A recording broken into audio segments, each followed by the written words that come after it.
Good afternoon. My name's James. I'm the Managing Director at iHus, and this is Matt from CFP Group.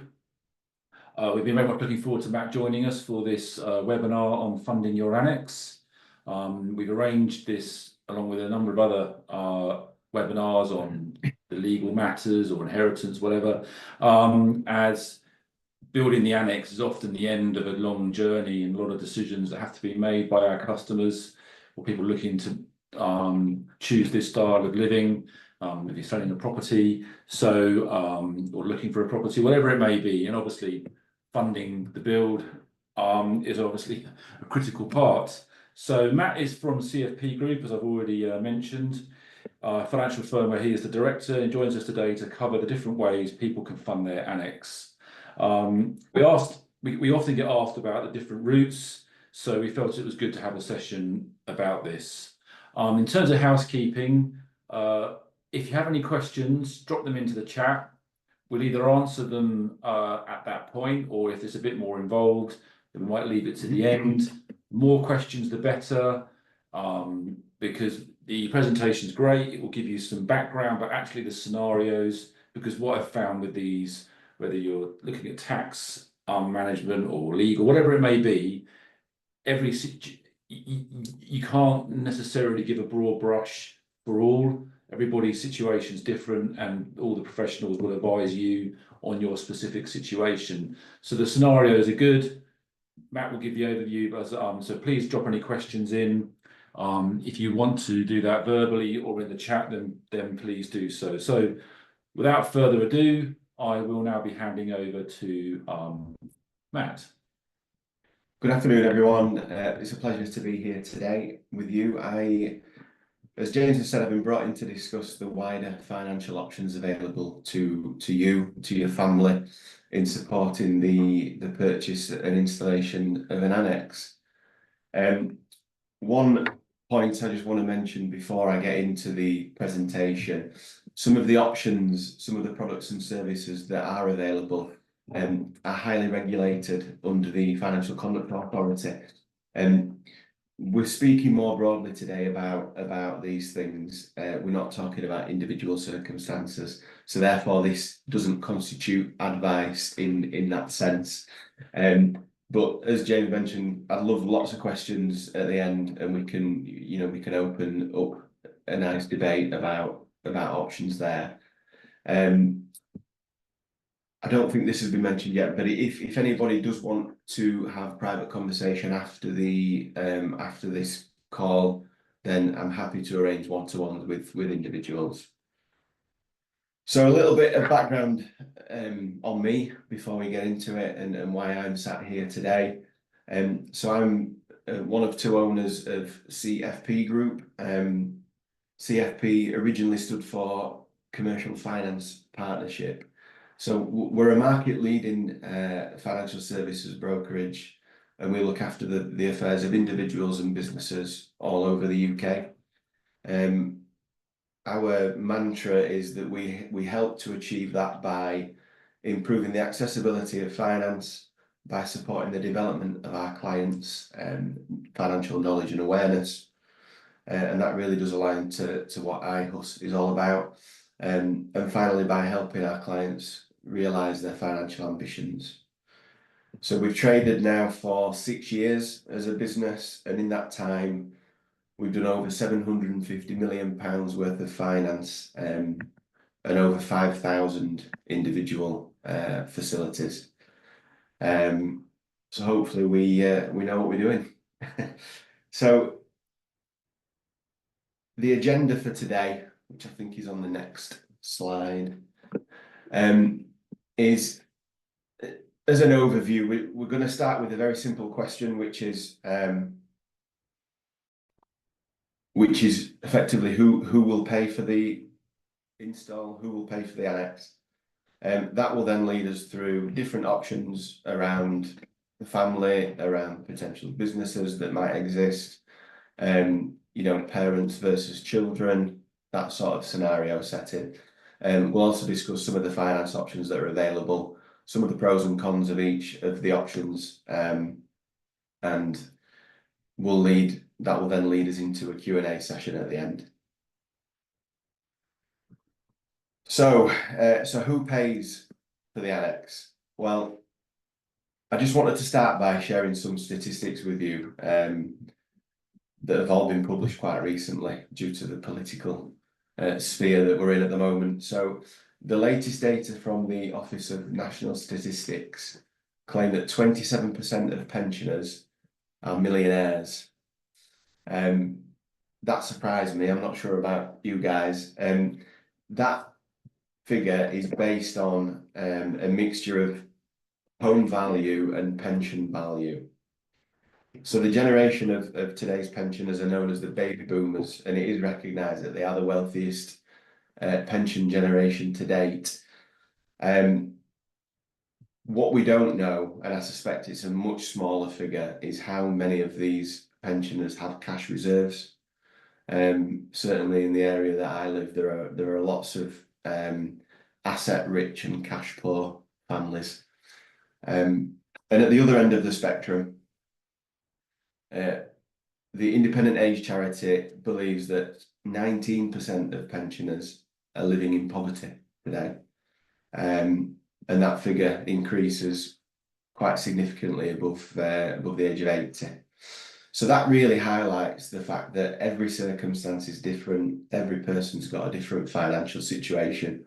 So as we navigate the options today, we will talk about options for the wealthier parents, let's call them, or options for children if they happen to have a greater ability to support this journey.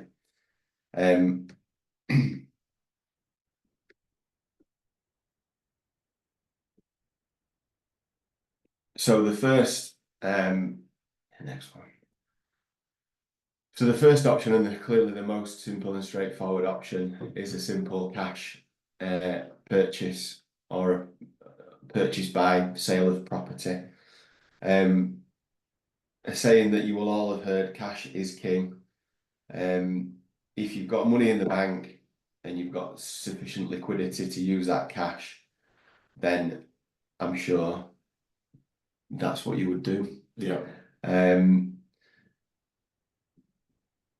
Where the cash sits is important. So is the cash currently sat with mum and dad? Is it sat with children? Is it sat in a business?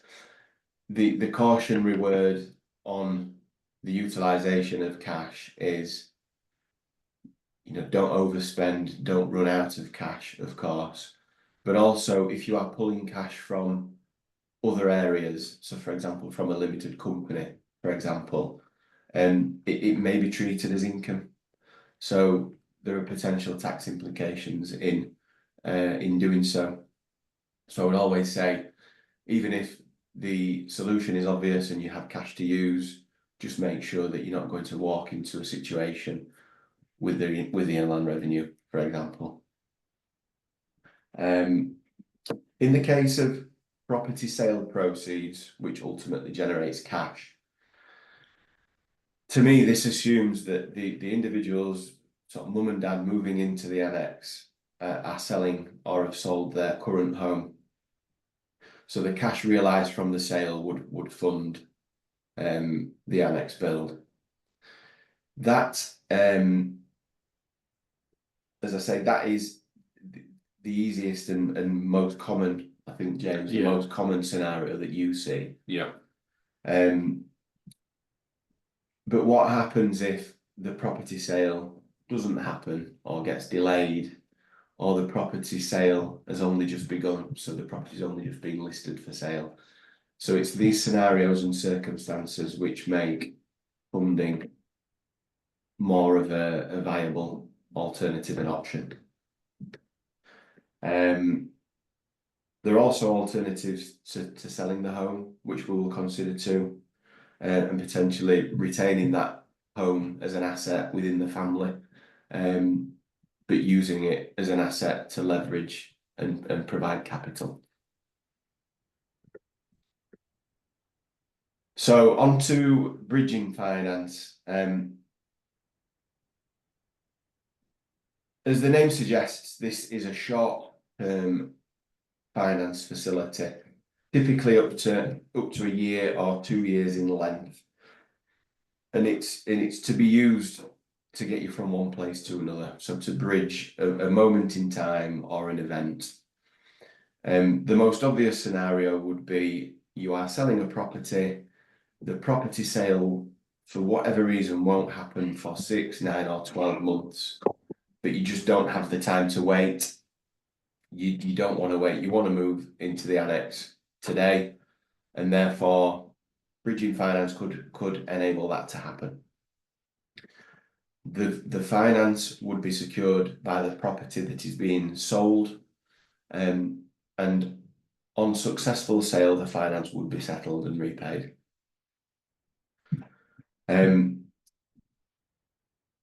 This is all about desire and timing as much as anything else. You've clearly got an asset that will enable the move into an annex, but you don't have the time to wait for that asset to be sold in the normal, in the normal course of time. The property market across the UK is quite changeable, I think is fair to say. We do a lot of work with property investors, developers, and I think it's quite a challenging time at the moment with achieving sales at the right price and in the right amount of time. So perhaps you've not yet marketed your property for sale. Perhaps the property's on the market, but it hasn't yet sold. Or perhaps you've found a buyer, but for whatever reason, they may be in a chain, there may be some probate in there. It's going to take time to get to that completion. All reasons where you could consider bridging finance. The next slide, please. So moving on to remortgage options. So where bridging finance was a short-term consideration, remortgage option is certainly a longer-term play. This is particularly relevant on the property where the annex is going to be situated. So let's assume there isn't a property to be sold, or wealth sits more with the children as opposed to the parents. We're talking about home mortgage products, and as I say, based on the property where the annex will be situated. In any remortgage situation, there has to be equity, there has to be value within the property, and there has to be serviceability. So, is the debt affordable? Some of the questions that we would consider at the early stage would be: what's the current house value? What's the current mortgage outstanding? How much additional funding is required? What's the potential to raise that by a new mortgage, remortgage? And can the household income from the borrower afford the new proposed debt? When we do any form of remortgage, we look at existing lenders as well as potential new lenders to get you the best, the best structure and the best price possible. For example, if you're in a fixed rate with your existing borrower, we would always look to go back to them first to prevent any penalties of breaking that deal. In the event that the property that we're looking at doesn't have a mortgage, so it's mortgage free, we are still able to consider a remortgage, so effectively a capital raise against the equity. Raising finance for this purpose is completely acceptable by most, if not all, of the mortgage lenders across the UK. And I just want to stress that we would never consider a long-term mortgage product facility on a property that's being sold or that's due to be sold. It's not the right financial instrument for that purpose. And you would likely be penalised at the point of sale with interest penalties and fees for coming out early. The biggest consideration when we're talking about long-term mortgage is what is affordable. So who is the borrower, what is their income, and what can that income afford? We can never, as a highly regulated product, as I mentioned before, that has to work for the product to work.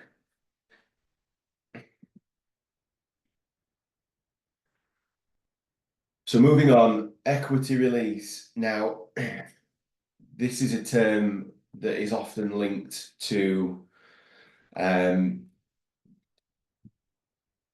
lifetime mortgage type product or an equity release type product typically for people in retirement looking to generate some cash from the value of the house without having to meet any further mortgage repayments.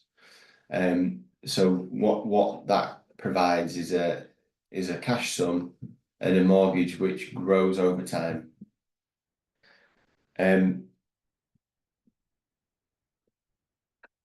For me, this doesn't work in this scenario because it's typically, as I say, on the property that parents would be exiting, and it is a long-term mortgage product. And with it having compound interest, it can become quite an expensive long-term product. If the plan is to ultimately sell that property, an equity release product is not the right way to go. More broadly, I look at equity release not just as a lifetime mortgage product, but looking at other assets and the bigger picture. So family wealth, family assets, business wealth.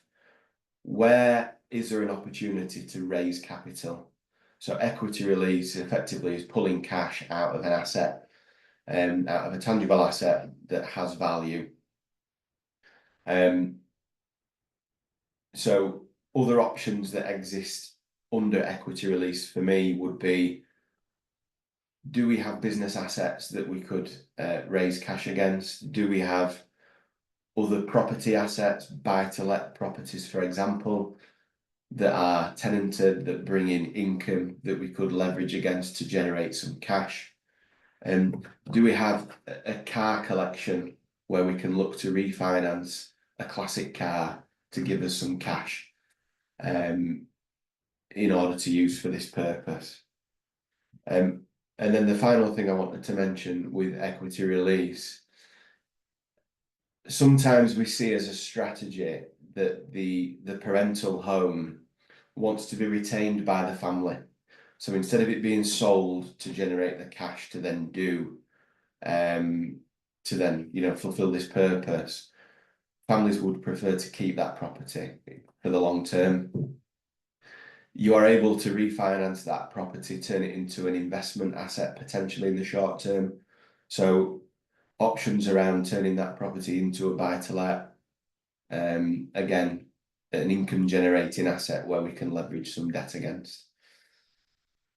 So lots to consider, lots to think about, but ultimately lots of different options really. And I keep saying it's important that the debt profile, the nature of the facility matches the intention. So short-term debt for a short-term need, a long-term debt for a long-term requirement.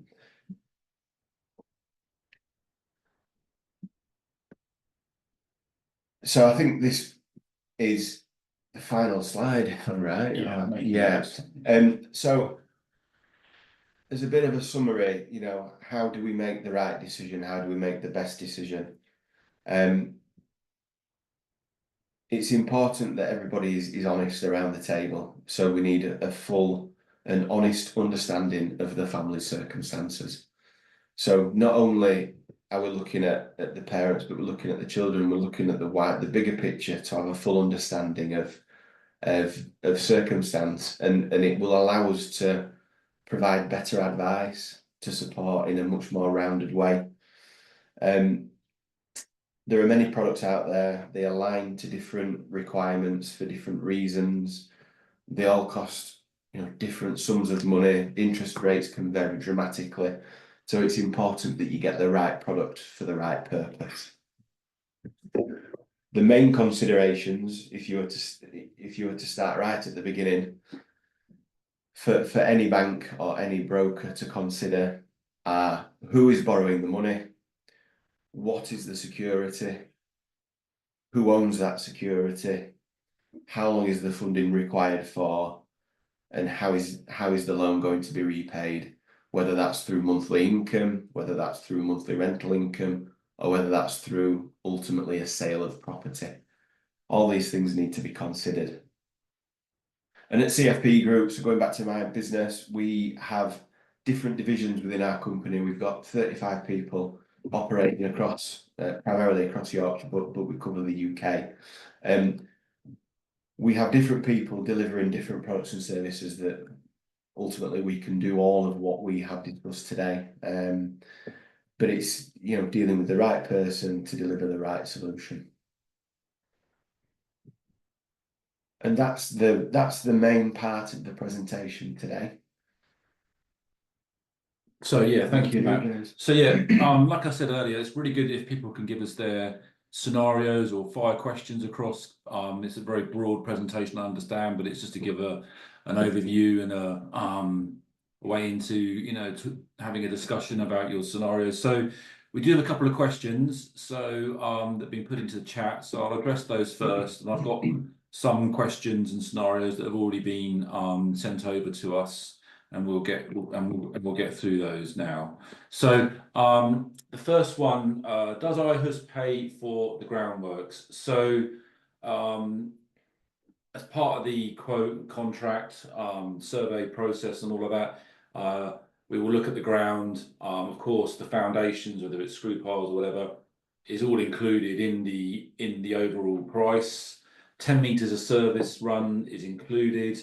Anything over and above that will be additional. If you need a septic tank or a sewage treatment plant or a pump or any other special specific drainage or waste solutions, that would be extra. And or if the site needs remediating, maybe it's not level, there needs to be garage cleared, which has an old foundation, all that, yeah, that would be extra. And well, we don't always undertake that work. Quite often the iHus customers will undertake that work themselves because they can get someone local to do it. It's a bit more cost effective and they can do it in their own time, or we can cost for it ourselves or get one of our own teams in to do it. So, but in a short summary, the immediate groundwork, i.e. foundations, is part of the price that you are presented with, including 10 meters of the services, i.e. drainage, water, surface water and power. Anything beyond that will be added on top, along with any extra special measures needed, particularly for waste. I hope that answers your question, Jean. Zoe, if you sold the property quickly, wouldn't you need a bridging loan while the annex is built? Well, I think that depends really on at what stage the property sale's at. That's the key thing. And that's obviously where the weird, and not weird, but the slightly bonkers conveyancing process that we have kicks in, really, because you can take an offer, you could put the house on the market, you could have priced it right, you could be in an area that is in demand, anywhere in the home counties within an hour of central London is going to be pretty good. And you might get 20 people around and have sold it the next day. But in reality, and I've obviously personally bought and sold some, not loads, but a few houses for family personally, just because you've taken an offer doesn't really mean it's sold. And it's a bit of a red herring, this whole sold. What it means is that there's somebody out there that wants to buy your house and you're happy with the offer that they've made. You're also happy with their circumstance because it turns out that they've sold their house, or they're well through their chain conveyancing process, or they've got the money and they're ready to go. So in reality, the house in my mind is not sold until you've exchanged. Once you've exchanged, you can be pretty sure that you're going to complete, because typically there are charges and it can get quite complicated if you then pull out after exchange.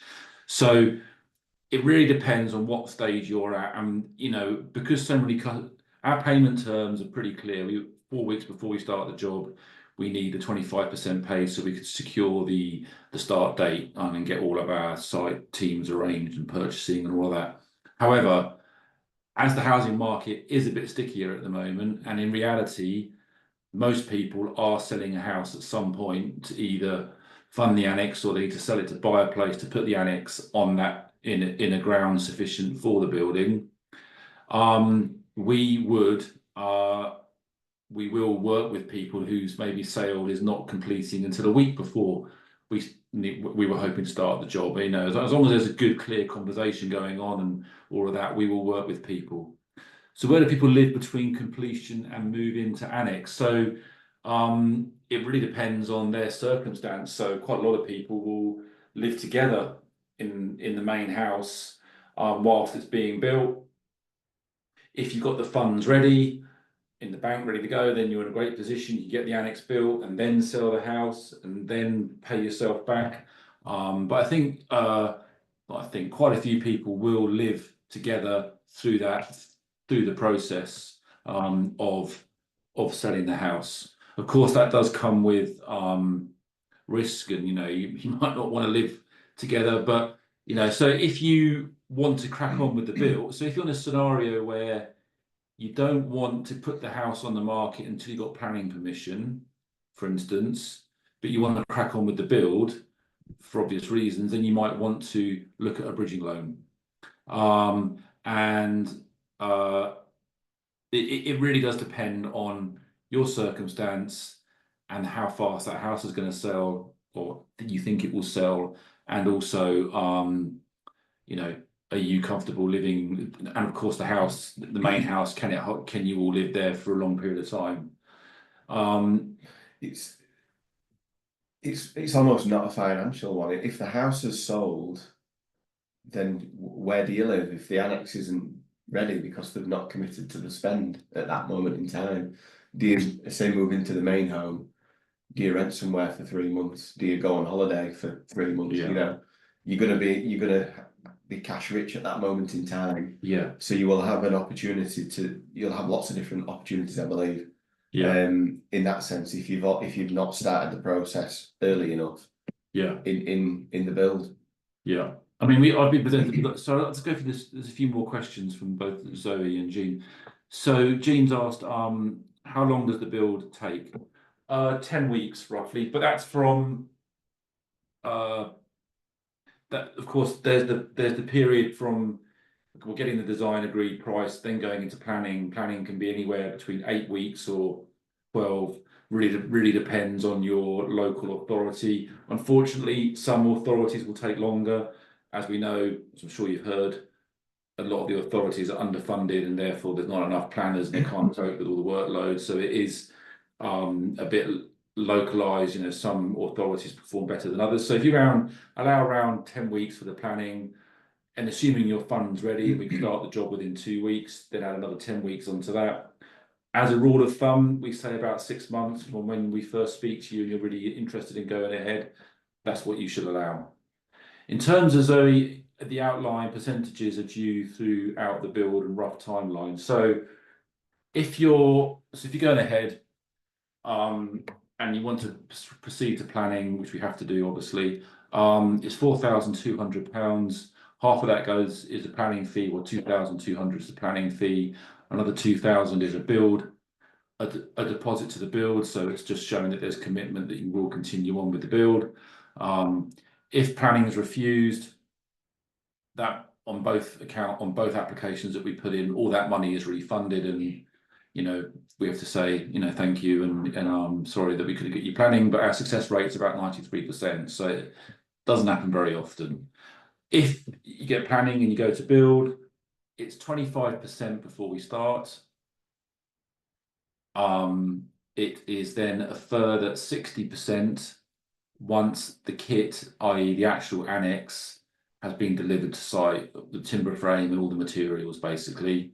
And then it's the final 15% about a week before we finish. So in terms of timelines, if you're looking at a 10-week timeline, 4 weeks before we started, ideally the 25% has been paid, but we can negotiate on that because if you are, it's not uncommon for a house sale to be planned, the completion date makes sense, money's going to be free within that time scale, but then all of a sudden something crops up with the sale, which then compresses or delays the completion, and it ends up being a week before you're starting the job that you're going to get the money. You know, we will work with you on that because we understand we have to because people are selling houses. So, but as our terms and conditions say, 4 weeks before we start, and to agree the start date is 25%. So then 6 weeks later, because by that time you're 2 weeks into the build with the groundworks, the kit will turn up, and we'd ask for 60%. Then if you're on a 10-week program, the next 7 weeks later, we would then ask for the 15%, and then a week later we're handing the job over. That's typically how that's how the payment stages are set out. Any more questions? So I have a scenario here which I'll read out, and then hopefully Matt can help us with. So the land is owned by the parents, and we're looking to build an annex on the land. The parents have 2 daughters. One daughter is looking to move into the house, and the parents will move into the annex. The parents still have a small amount of mortgage remaining on the property, and the idea is for the annex to be built before the daughter moves into the house. So there's lots of questions really before we can arrive at an answer there. The initial consideration would be, will the daughter be inheriting will the daughter be either inheriting or gifted that property? And will the daughter become the owner of that property, you know, in the short term? I will also assume that there isn't any cash available to fund the annex. So what that means is we've got an existing small mortgage and we've got funding required for the build. So the question, which was part of my presentation, is who actually is going to borrow the money? So if the property is going to stay in the ownership of mum and dad, then we need to look at mum and dad in the sense of what's their income situation in retirement. Can they afford a bigger mortgage? Can they afford to take on the cost of the annex on top of their existing mortgage facility? If the property is going to move to the daughter, then the same question applies. What does the daughter do for a living? What's her income situation? Can she afford to take on both the existing mortgage of mum and dad and the new costs of the build? That would give us the structure to begin with. There are other questions that come out of that and other considerations such as inheritance tax, you know, gifted deposits, all sorts of things. Nothing insurmountable, nothing that can't be overcome. But ultimately, everything gets looked at through the lens of the revenue. So anything that is done, for example, if the property is gifted to the daughter, it has to go through at market value, therefore stamp duty has to be paid, for example. If it is a gift, the gift would be subject to inheritance tax of parents' estate for a 7-year period, which is one of the key fundamental rules of inheritance tax. So obviously we're talking about delivering an annex here, which is the end goal, but it is really important to consider, you know, the journey of the transaction, the movement of the asset, if indeed it is moving, and then the implications of that, or potential implications of that. Okay. All right. Thank you, Matt. So, Zoe, yeah. So, hold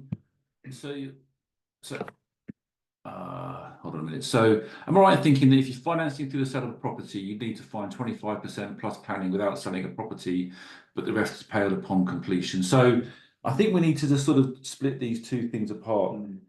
The sale of your house, I mean, whilst we understand that customers are selling houses, if I would say every annex we build, a house is either sold or bought, or in some cases, two houses are sold and one's bought. There's all sorts of things going on. But without sounding like I'm being sort of rude, our job is to build and design and build and compliantly build and to high quality the annex. It's the customers and obviously have to pay for that. Now, we understand that you are selling houses, so we need to be flexible and sort of with your scenario. So if you're selling a house, and lots of people tackle it different ways, and I think it comes down to the appetite of risk that people are prepared to take. I've been to some clients where they've sold all their houses, they've moved, they've bought the house, they're all living together. Well, the daughter, her husband and child, and the mum and dad are living in there with them, and they're saying, I want an annex there, that's where it's going to go. Now, they're assuming they're going to get planning, right? So they've obviously got quite a high appetite for risk, because what if they don't get planning? What are they going to do? But they've got planning and they moved in before Christmas and they were there for the birth of their daughter. But they were prepared to live together for that period of time. We got planning and then they moved in. But the benefit of doing that is the money's all ready to go. They haven't got that concern about how long they're going to take to sell the house. Other people who are on the very other far side of that, who will take no risk whatsoever, won't do a thing until they get that planning permission in their hand. They'll get planning permission and then they'll put the house on the market. And then depending on where you are, it will take time. However long it will take. But you can allow, I think it's, I can't remember now, 12 to 18 weeks for the conveyancing process, let alone the selling process. And then you've got to get through that phase to then release the money and start the build.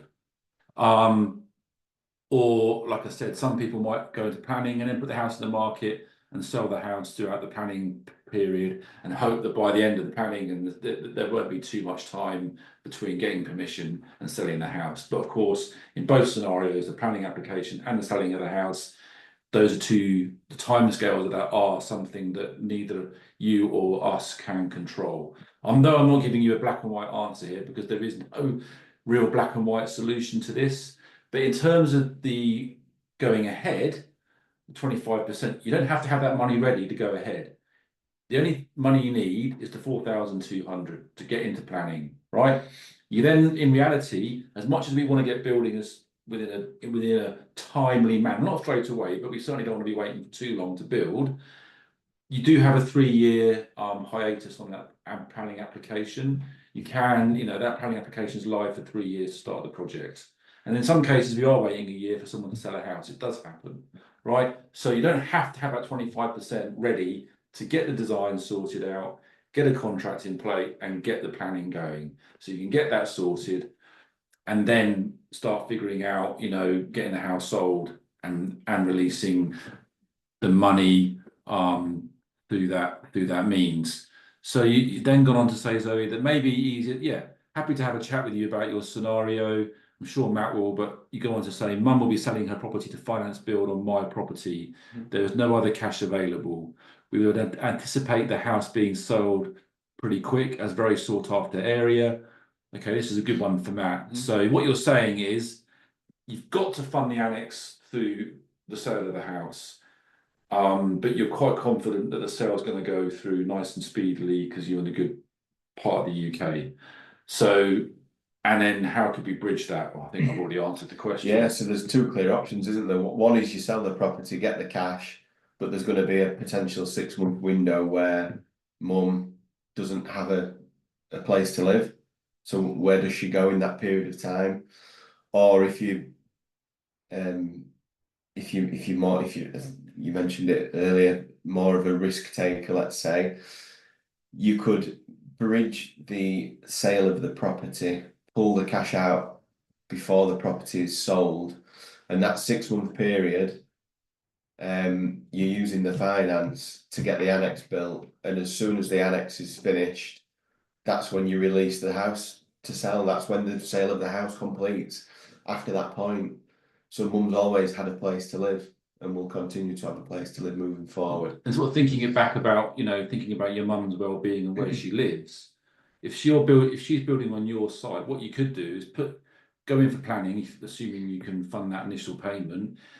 When you get the planning permission through, you're confident you've got that, then put the house on the market, because then at least if you do it the other way of, well, you wouldn't want to, because you wouldn't want to really be selling the house. Well, I wouldn't. Other people do this. I probably wouldn't want to get the house sold until I've got planning permission, really. Because what if you sell the house and you haven't got planning?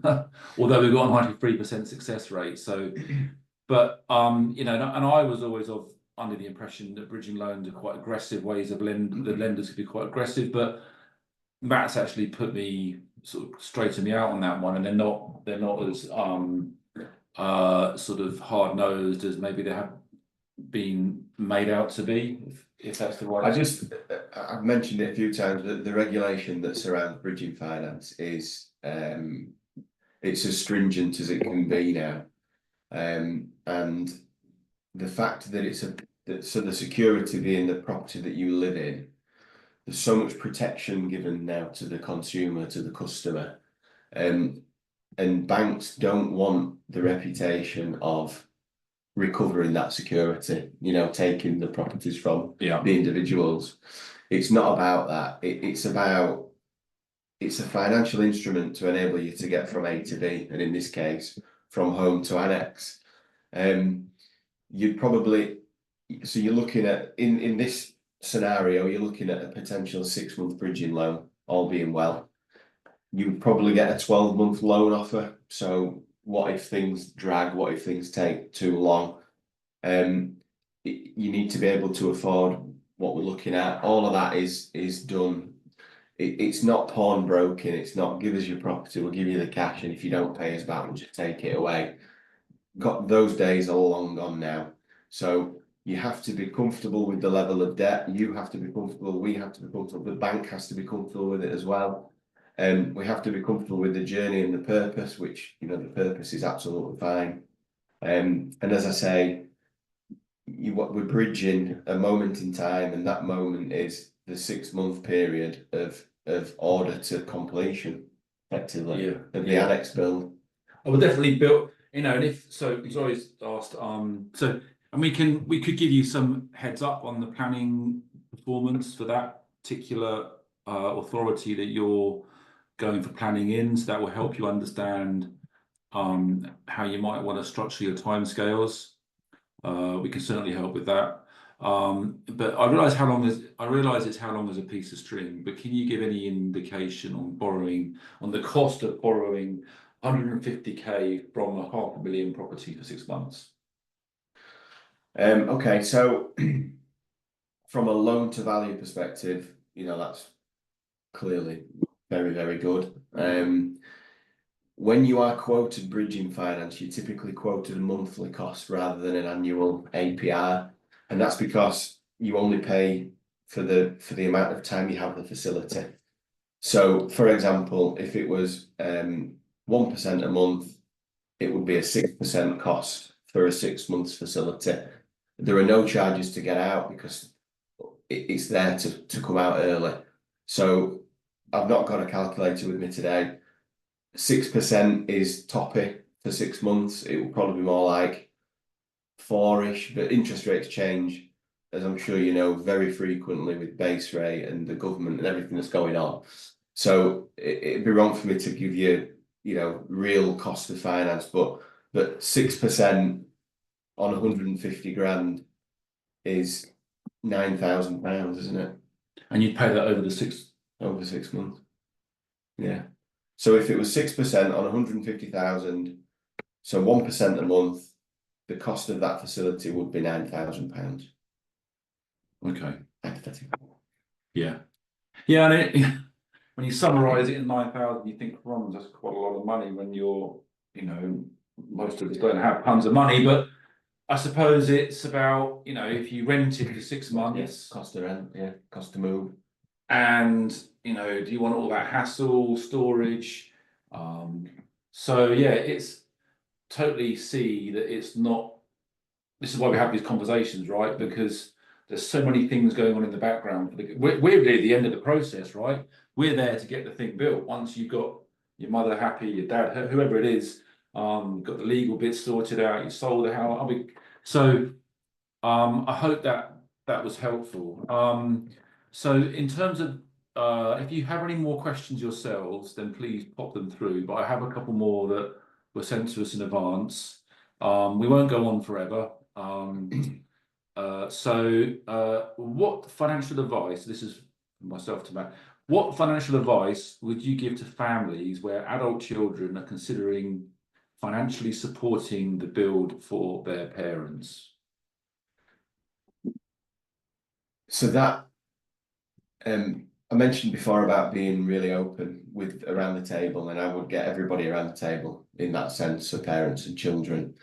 The cost at this point, we know the cost of the build, we know the cost of what they're looking to achieve. That in that scenario, we're talking about a long-term financial commitment.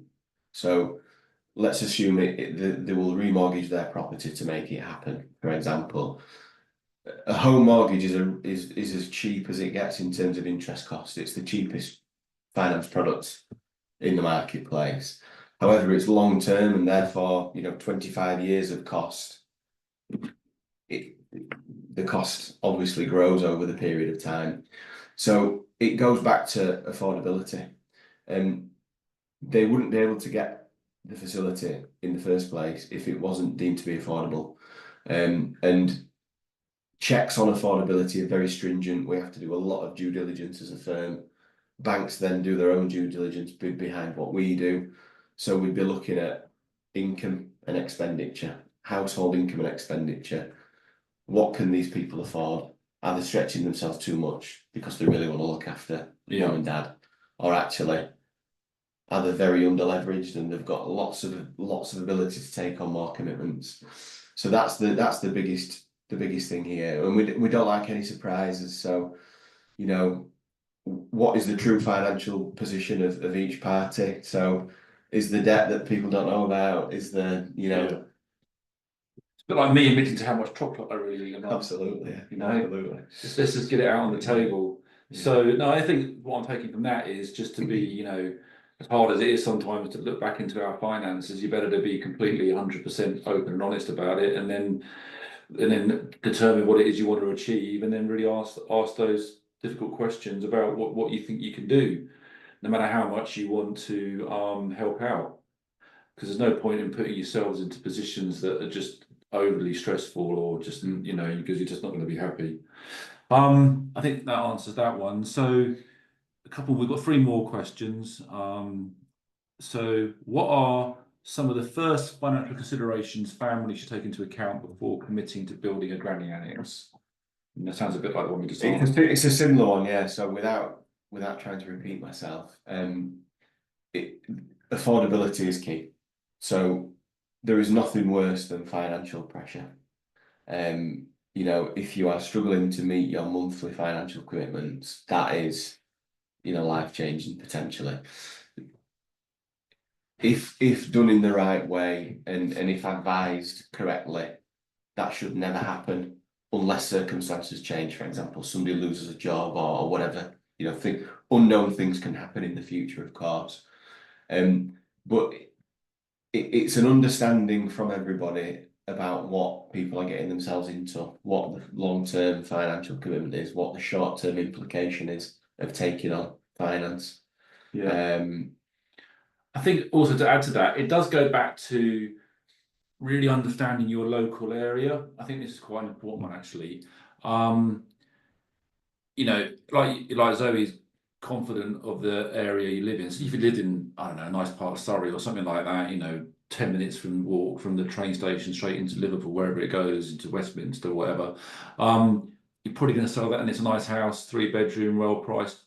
You're going to be confident you're going to sell that quick. It'd have to be something catastrophic happening in our politics and economy for that not to sell quickly. So you can be pretty confident. Whereas in other parts of the UK, you might not have that same confidence, and you can gain that by looking at Rightmove, looking at the big property platforms, Zoopla, speaking to your agents, and going getting advice from them, and being honest. If you're going to, when you, like we all know, go in with a realistic price for either if you're buying or if you're selling.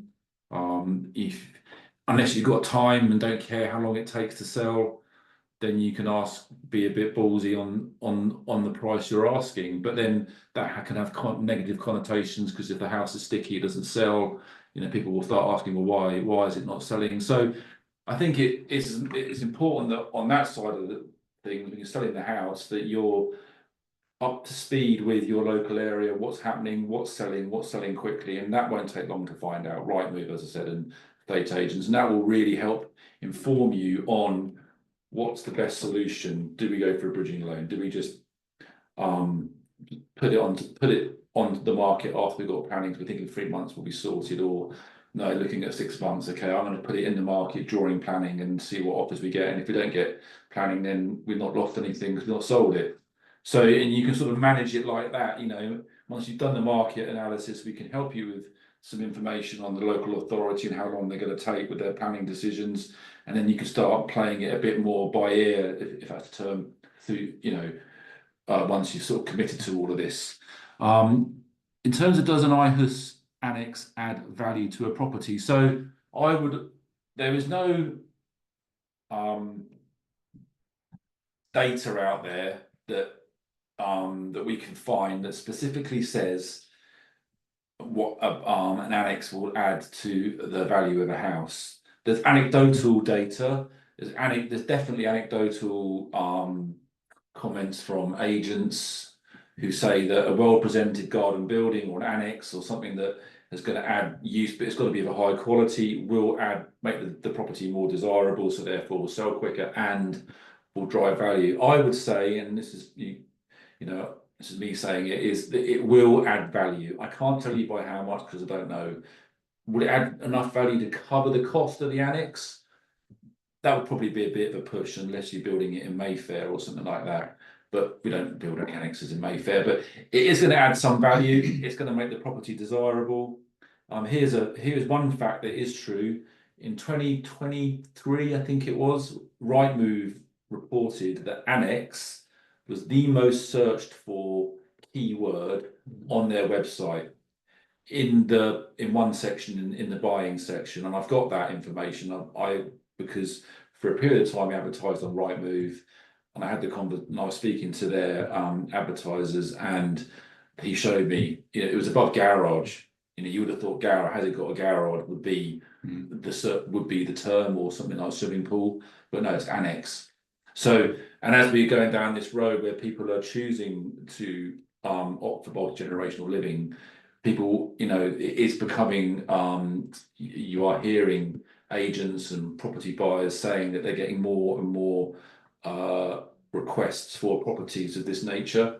So, sorry, bit of a long-winded answer that doesn't give you a specific number, but I would say yes, it will add value to the property. Any more questions? So lastly, because they're sort of similar, so I'm not going to keep asking the same question over and over again. How should families determine whether to pay for the annex build up front or consider financing options? So again, this is just it's a discussion to be had around more of the shorter term situation and availability of cash. So if there's cash in the bank, how much? If you've not got that cash for a year or 2 years, if the property doesn't sell, what impact will that have on the family? What other financial commitments have we already made? Have we got private school fees to pay? Have we got this? Have we got that? Yeah. It's just, again, being open and honest around the family's wealth position and understanding what, utilising X amount of cash will do to the day-to-day. Yeah. Once the money's spent, it's very difficult to recoup that. It's always easier to get money when you don't need it, in reality. And I feel like if you don't go down the route of finance early or at the outset, I find that people rarely or seldom do it halfway through the process, because they're always hoping and waiting for that sale to happen. Right. And it might happen next week, and it might happen next week. And all of a sudden 6 months have passed, Yeah. when actually that could have been financed 5 months. And prior. I suppose you start thinking about my head thinking, and thanks for the questions, Emma, because and sorry, Zoe, it's got me really thinking. What you might want to do is write a timeline down. Yeah. Of once you understand in your area a house of your type or the type that's being sold will typically sell an X amount. That's one timescale sorted out. Then we work out how long in your area roughly planning applications go through or this type of application. That's another timeline. How long will it take to do all the design development? Because that you need to allow time to talk to the consultants, design the building, make sure it covers all your needs, a couple of months probably. In reality, by the time you've spoken to your mother and gone through, maybe you've got another sibling that needs to be involved in all of that. And you start to build a picture of where the gaps are going to appear financially.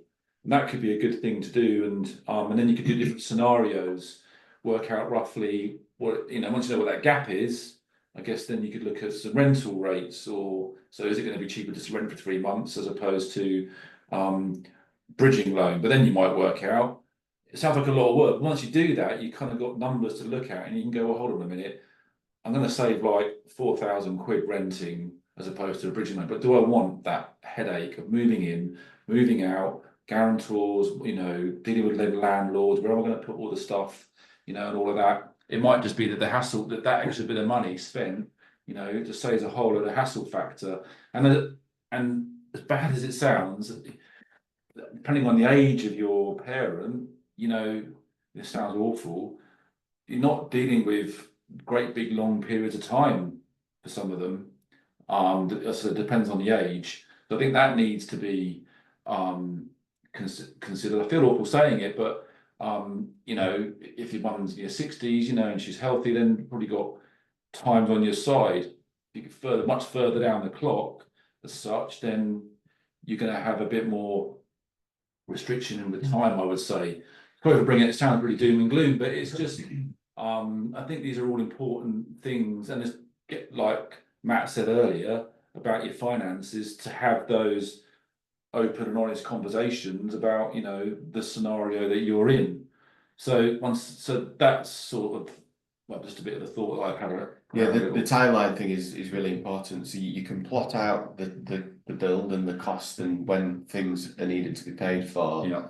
You can then overlay your own personal financial situation within that. So what you've got in the bank, when money comes in, guaranteed or not, and you can see if there's going to be any shortfalls in the future.